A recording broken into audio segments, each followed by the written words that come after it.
فيديو النهاردة هيكون خفيف جدا جدا. هلعب وان بلوك بس مش هكسر بلوكة واحدة. هرجع اطور المكان بتاعي تاني لان المكان ده بصراحة مش عاجبني ومش حلو كده، فاهم؟ هستعمل شوية حاجات من المودات وفي حاجات هستعملها الحلقة الجاية مع تكسير بلوكات عشان الموارد ما كفتش. فما يفوتكمش الفيديو دوت وما يفوتكمش حاجة. وشكرا على الدعم الجامد جدا اللي كان في الفيديو اللي فات.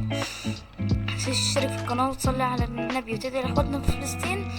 وبس يعني اسيبك مع الفيديو بقى يا معلم.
بعد ما خلصت التسبيح ونقلت الخرفان ونقلت الحيوانات وكله تمام، قطعت الحته كتير عشان كانت كبيره جدا.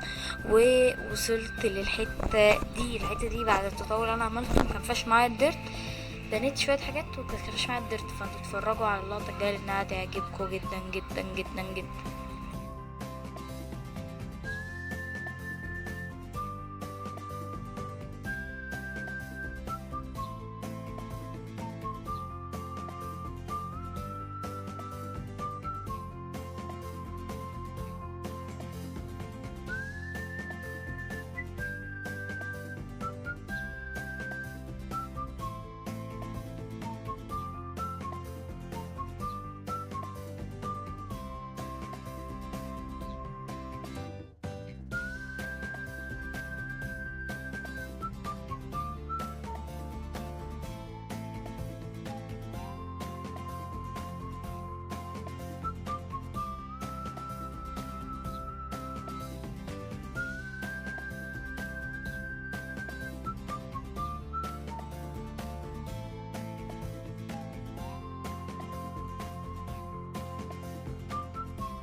وهنا اكتشفت ان انا لازم مش بعرف اكسر من ناحية المكان الاساسي بتاعي، فاكسر من الناحية التانية. فعملت البتاع ده، وفي الحتة اللقطة اللي جاية هتلاقوني ببني جسر ما بين الجزيرة اللي انا ببني فيها حاليا دي للجزيرة اللي بعدها. فانا مش هطلع اتكلم تاني، ده اخر فويس.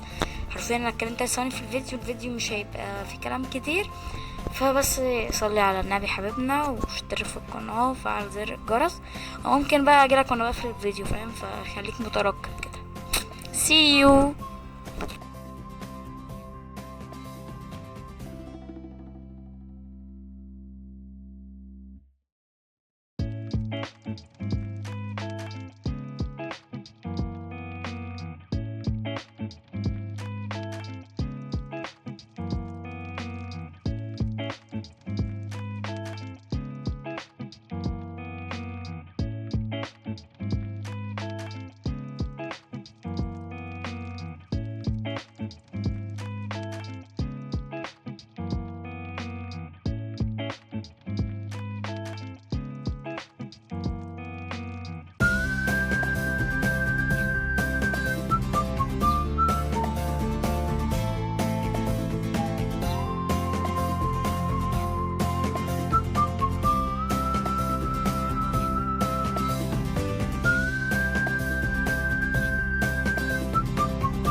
فحاليا انا خلصت المكان.